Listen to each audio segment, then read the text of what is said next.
If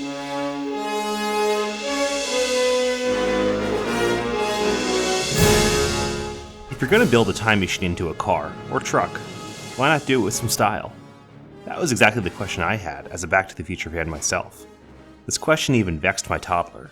He'd ask me, why can't my truck go 88 miles per hour in a residential area? Where is the flux capacitor? What is a flux capacitor? Why can't we climb up to the top of our town courthouse clock? These little guys ask the tough questions. Let's answer those today on John Builds Things.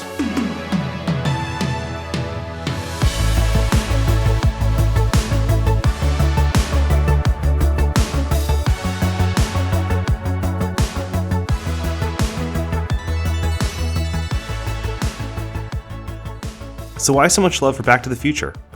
Well, it was one of the first movies that really inspired me to pursue a career in tech.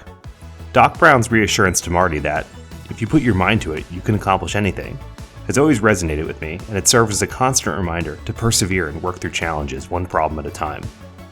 I introduced my son to the movie mostly because the time travel scenes are just so cool, but in time he will hopefully be able to absorb the same lesson. Until then, we'll both enjoy watching that DeLorean accelerate up to 88 and disappear in a flash of 80s special effects brilliance. Given the affection for Back to the Future I've created in my house, it seemed only right to take on a project in honor of it. My 2022 Ford Maverick, a compact truck I've also fallen in love with, has a bit of a design quirk. On the dashboard, there is a cubby with seemingly little utility.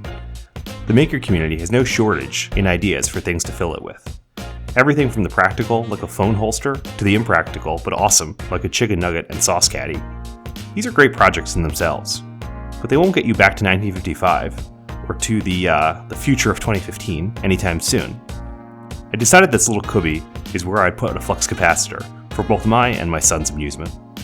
The area is pretty small, measuring only 50 by 80 millimeters, but that seemed like just enough room for a simple model. I did find projects on printables that were sort of blanks for creating models in this cubby, but upon close inspection the dimensions were a little off. My assumption is that these were made for a slightly different model, and the size changed on the cubby at some point.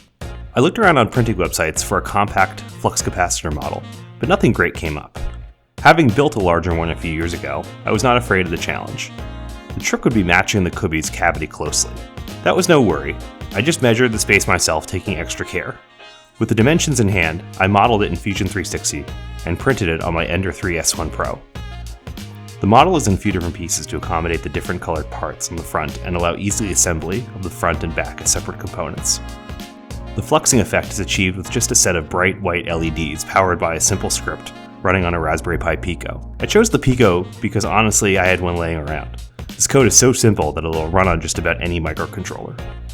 Let's take a look at the code.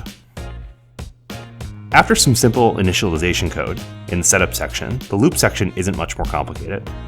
All the script really does is control 3 GPIO outputs to create the LED chasing effect. There are 3 basic modes: a normal mode with a static time delay for the chasing, a dynamic mode that gradually decreases the delay over a few seconds, and a third time travel mode that blinks all the LEDs to simulate the time travel sequence. Activating that dynamic mode is done via a button wired to another GPIO pin in a pull-up configuration. Again, this code is so simple it could run on just about any microcontroller that supports the Arduino framework. Or of course it would be pretty simple to port this to another framework or language. The great thing about the Pi Pico in this project is that it comes without the header pins pre-soldered. That way I did not need to fuss with wiring up a proto board or manipulating the existing pins. I could just solder my jumpers right in. In this case I only needed to solder the 3 leads for the chasing LEDs. There are 9 total LEDs, but they are synchronized, so you can tie 3 together to the same pin each. Those of course get wired to the ground in addition to the time travel mode push button that also gets soldered to another GPIO pin and then to ground. That's all, just 4 GPIO pins and ground power. Oh, and the power is being supplied by a triple AA battery pack. Pi Pico can regulate the voltage for us. AA's aren't always ideal for microcontrollers because of their fall off as they drain, but this is a simple enough project that it doesn't really matter. We're not doing any serious computing. The toughest challenge of this project was the small size.